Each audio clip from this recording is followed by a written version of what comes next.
છો મિત્રો આપ સૌનું મારી YouTube ચેનલમાં જેનું નામ છે GTU સ્ટુડન્ટ્સ.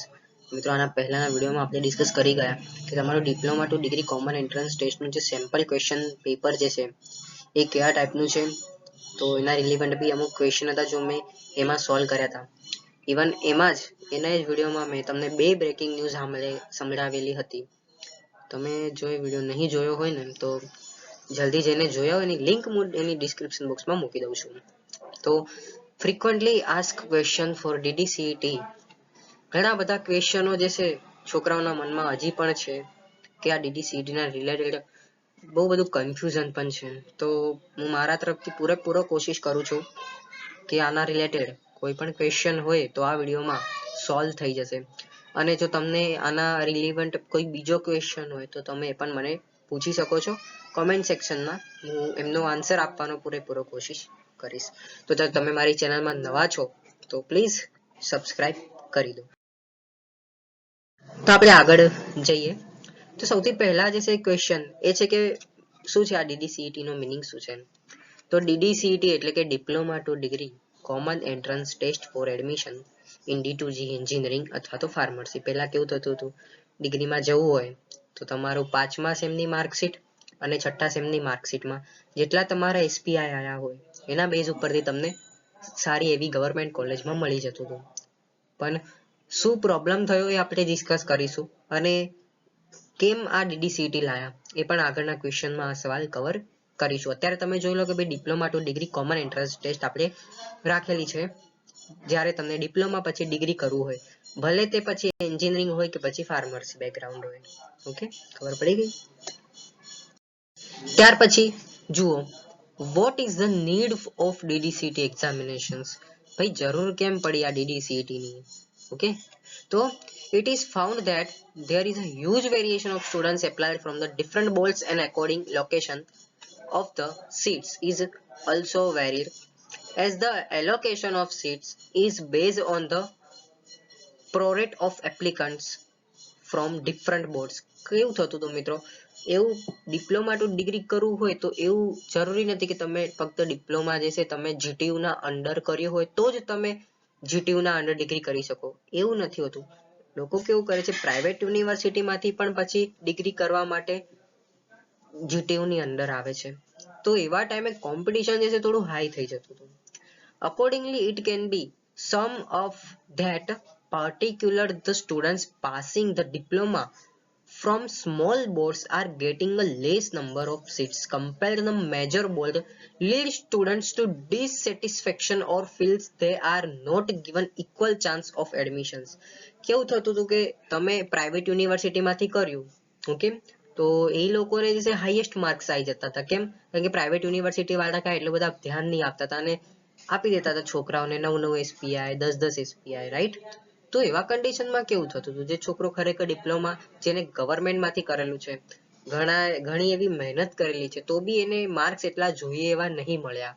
તો એને જે લો કોલેજ છે બરાબર, થોડી ઓછી છે એનું વેઇટેજ, તો એના કમ્પેરિઝનમાં એ જે ખરેખર હોશિયાર છે છોકરો, તો એને સીટ નહીં મળે ને એવી કોલેજોમાં.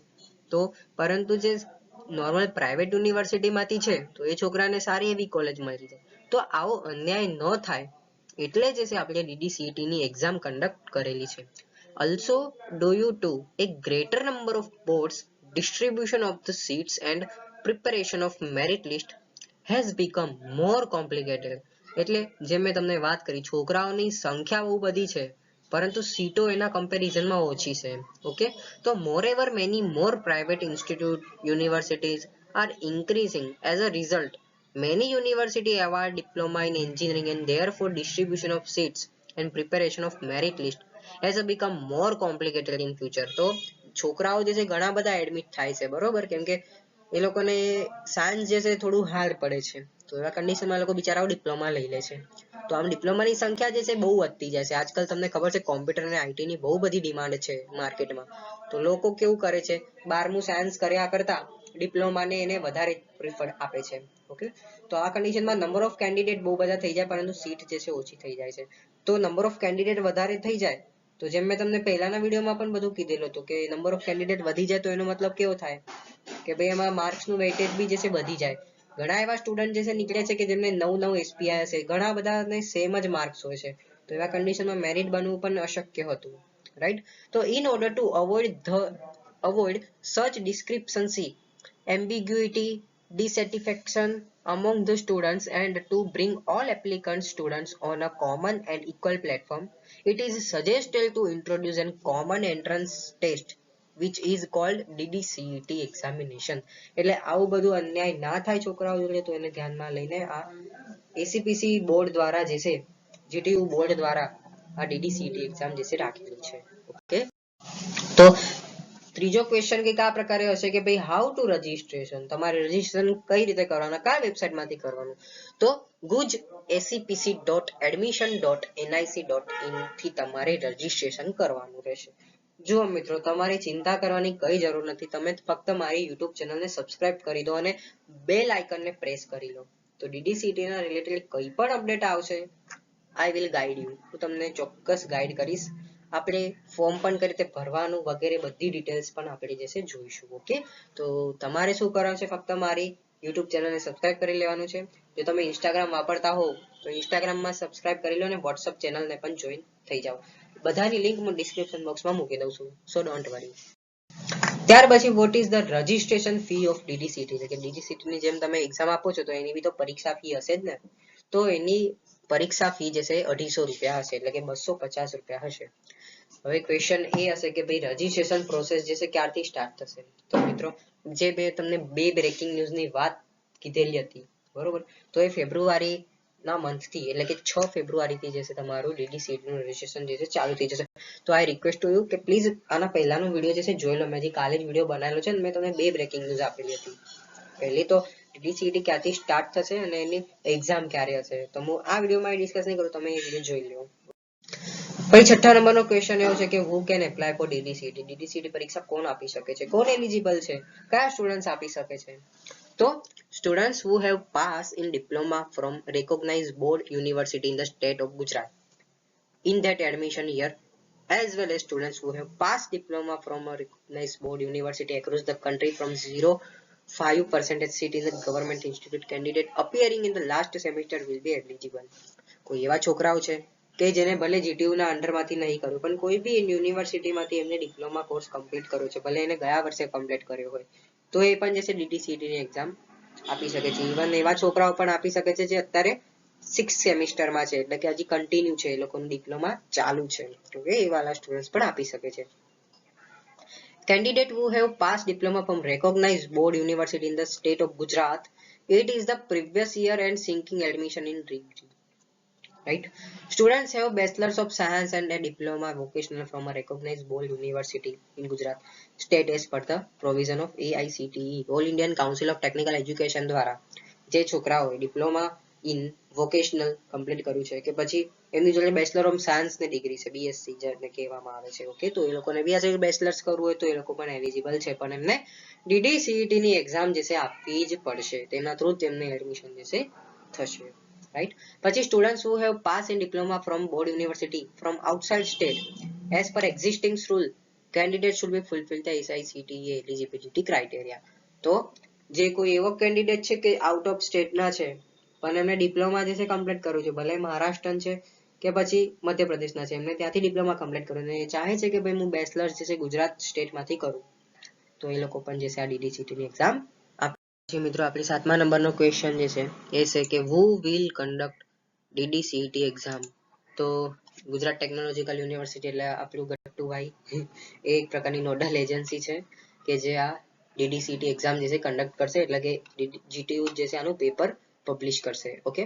પછી how to select the exam centre, તો candidate has to give 3 choice of the examination cities and the district during the registration process, તો જ્યારે રજીસ્ટ્રેશન પ્રોસેસ જે છે ચાલુ થશે તો ત્યારે જ તમને જે છે 3 ચોઇસીસ આપવામાં આવશે તમને. તો આ એક્ઝામ સેન્ટર બી જે છે આવી ગયેલા છે, તો એ એક્ઝામ સેન્ટરના રિલેટેડ પણ મેં વાત કરેલી છે આના પહેલાના વિડીયોમાં, તો એની લિંક ડિસ્ક્રિપ્શન બોક્સમાં આપી દઉં છું. જેમ હું તમને કહું છું ને કે બે બ્રેકિંગ ન્યૂઝ છે, બસ એ જ વિડીયોમાં જે છે હું આ એક્ઝામ સેન્ટર બી ડિસ્કસ કરેલું છે, તો બહુ હેલ્પફુલ થશે તમને એ વિડીયો, તો જલ્દી જઈને જોઈ આવો. ઓકે, તો while the selection of examination cities district modification or alternation is not allowed at any circumstances after registration, એટલે કે જો તમે એક વખત રજીસ્ટ્રેશન કરી લીધું ને પછી તમે વિચાર કરશો કે યાર હું આ ટાઈમે તો હું અહીંયા વડોદરા નથી, હું અમદાવાદ છું, તો અરે રે મેં તો દાવ કરી લીધું, તો એવું ના થાય. ઓકે, તો એનું ધ્યાન રાખજો. જ્યારે તમે રજીસ્ટ્રેશન કરો છો ને ત્યારે નામ, નંબર અને અમુક જે વસ્તુ તમે ફિલઅપ કરો એ ધ્યાનથી જોવાની, ધ્યાનથી સમજવાની, પછી જ ધ્યાનથી ઇમ્પ્લિમેન્ટ કરવાની અને ધ્યાનથી સિલેક્ટ કરવાની. બરોબર, 10 વખત કહું છું હું, 10 મિનિટનો વિડીયો પણ થઈ ગયો છે. ક્વેશ્ચન નંબર 9 શું છે, તો what is the marking system of DDCET? તો જુઓ, 2 marks of each correct answer. Okay, એટલે કે એક ક્વેશ્ચન જે છે એ 2 માર્કનો હશે. For each wrong answer and more than one attempted answer minus 0.5. એટલે જો તમે ABCD માંથી તમે B આન્સર ક્લિક કર્યો છે અને આન્સર તમારો A આવશે, તો આ કેસમાં તમારો ખોટો આન્સર થઈ ગયો, તો તમને 0.5 માર્ક જે છે કપાશે. અને તમે ખબર પડી કે તમે B આન્સર ક્લિક કર્યો પછી તમને ખબર પડી કે અરે આ તો મારો A હતો આન્સર, તમે આમ 2 ક્લિક કરો છો, A માં બી ઘૂંટો છો તેમજ B માં બી ઘૂંટો છો, તો આવા કેસમાં પણ જે છે તમારું નેગેટિવ માર્કિંગ કન્સિડર થશે. અને હવે ક્વેશ્ચન એવો છે કે શું મને ક્વેશ્ચન જ નથી આવડતો તો હું એને છોડી દઉં છું, તો શું મારે નેગેટિવ માર્કિંગ થશે? તો નહીં, એવા કેસમાં તમારે નહીં થાય. તો અહીંયા લખ્યું બી છે અનઅટેમ્પ્ટેડ આન્સર વિલ હેવ 0 માર્ક્સ, એટલે તમને માઇનસ પણ નહીં થવાશે. ઓકે, તો જો નહીં આવડતો હોય તો ભોળું બનીને રેવા દેવાનું, એ ક્વેશ્ચનને સળલી નહીં કરવાની, રાઈટ. પછી ક્વેશ્ચન નંબર 10 છે, how the merit list should be prepared for DDCET admission. તો merit will be prepared on the marks obtained in the DDCET examination. If candidate is absent in examination, then merit rank will be not be generated. જો મિત્રો merit rank કઈ રીતે બનશે કે તમારું જે BE1 જે છે એટલે કે basic of science and engineering, બરાબર, અને BE2 છે, તો એના ઉપરથી તમને જે માર્ક્સ મળશે તો એના ઉપરથી તમને મેરિટ બનશે, અને મેરિટ ઉપરથી તમને આનું કોલેજનું ડિસાઇડ થશે કે તમને આ પર્ટિક્યુલર કોલેજ મળશે કે નહીં. ઓકે, ત્યાર પછી એવું પણ મેન્શન કરેલું છે કે જો તમે નહીં આવો એ DDCET ની એક્ઝામમાં, પછી તમે કહેશો કે ભાઈ મારું મેરિટ બનશે કે નહીં, તો એવા કેસમાં મેરિટ તમારું નહીં બને. ઓકે, પછી ક્વેશ્ચન એવું છે કે how merit is prepared if students having equal marks in DDCET ની એક્ઝામિનેશન. હવે ક્વેશ્ચન છોકરાઓનો એવું પણ હશે કે DDCET ની એક્ઝામ ચાલ હું આપી તો દઉં છું, પણ ઘણા બધા છોકરાઓ આવે છે, જેમ મેં તમને કીધું કે ડિપ્લોમા પછી ડિગ્રી ઘણા લોકો કરે છે, તો ઇન કેસ અગર એવું થયું કે DDCET ની એક્ઝામમાં સેમ ટુ સેમ માર્ક્સ છે 2-3 છોકરાઓના, તો એવા કન્ડિશનમાં GTU શું કરશે? તો લખ્યું છે આગળ કે students having equal marks for merit rank of DDCET in the said examination will be given priority as follows. Key of merit, જેમ કે એ લોકોએ 2 પ્રાયોરિટી આપેલી છે, તો પહેલી પ્રાયોરિટીમાં એવું કહે છે કે માર્ક્સ ઓબ્ટેન ઇન સેક્શન 1 એટલે કે basic of science and engineering 1 for engineering and pharmacy, એટલે કે આ વસ્તુ બંને માટે એપ્લાય થશે, બરાબર. પછી માર્ક્સ ઓબ્ટેન ફોર સેક્શન બી એટલે કે basic of science engineering and BPH એટલે કે બેઝિક ફાર્મસી, બરાબર. તો લોવેસ્ટ ડિડક્શન માર્ક એટલે કે કોઈ એવો છોકરો છે કે જેને સૌથી ઓછા નેગેટિવ માર્કિંગ છે અને બાજુવાળો કોઈ છોકરો છે એને સૌથી વધારે નેગેટિવ માર્કિંગ છે. ઓકે, તો જેને સૌથી ઓછા નેગેટિવ માર્કિંગ હશે તો એને ફર્સ્ટ પ્રાયોરિટી મળશે. ઓકે, પછી આગળ મેન્શન કરે છે કે section BE1 for engineering and BPH1 for pharmacy have lowest cut off marks. Okay, એવી જ રીતે એન્જિનિયરિંગમાં અગર લોવેસ્ટ કટ ઓફ માર્ક જેનો હશે, હવે સપોઝ કરો કોઈ એવો છોકરો છે કે બંનેના આન્સર જે છે સેમ જ છે DDCET માં અને બંનેના નેગેટિવ માર્કિંગ પણ સેમ જ છે, તો આવા કન્ડિશનમાં હવે ત્રીજો ઓપ્શન DDCET વાળા જોડે એવો રહ્યો કે ભાઈ પછી બંનેની ડેટ ઓફ બર્થ જોશે, જે ભાઈ મોટો હશે એને ફર્સ્ટ પ્રાયોરિટી આપશે. Okay, older will be the consider first. Okay, ત્યાર પછી 12મા નંબરનો ક્વેશ્ચન છે કે what is structure of DDCET examination. તો DDCET નું સ્ટ્રક્ચર જે છે એ સિલેબસ જે છે આપણે આગળ જેમ જેમ વિડીયો આગળ જઈશું તો એમ આપણે ડિસ્કસ કરીશું. વિડીયો મીન્સ કે રજિસ્ટ્રેશન પ્રોસેસ જેમ થશે હું તમને ગાઈડ કરીશ, એની ચિંતા તમે ના કરતા. Okay, what is the validity of DDCET examination, કે કોઈ એવો છોકરો છે કે એને આ વખતે DDCET ની એક્ઝામ આપી અને વિચાર કરે કે આ વખતે મારા બહુ સારા માર્ક આવ્યા છે, હું હવે આવતા વર્ષે એડમિશન લઈશ, તો એવું નહીં થાય મિત્રો.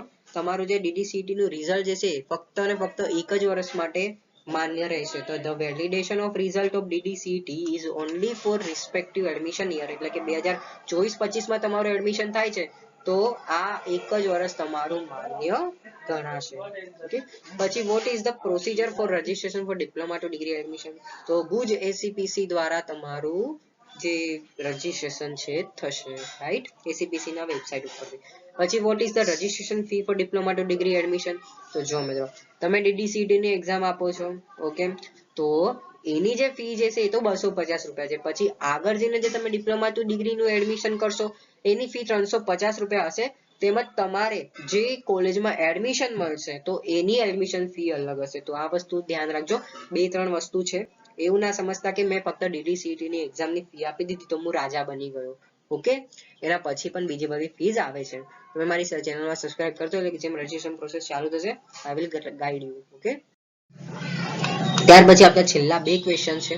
Update and more information of DDCT examination and diploma to degree admission process. એટલે કે તમને અગર એવું હોય કે મારા ઉપર વિશ્વાસ ન થતો હોય તો તમારે પોતે જાતે જોવું હોય તો કઈ વેબસાઇટ છે? તો આ acpc.gujarat.gov.in છે, બરાબર. અને what are the rules and regulation for DDCT examination? તો રૂલ્સ અને રેગ્યુલેશન પણ જે છે આ DDCT ના એક્ઝામમાં આઈ મીન acpc.gujarat.gov.in ના વેબસાઇટ ઉપર આપી દીધા છે. તો પછી what is the communication address of DDCT? તો admission committee four professional course એટલે કે ACPC દ્વારા જ આ DDCT એક્ઝામ કન્ડક્ટ થશે.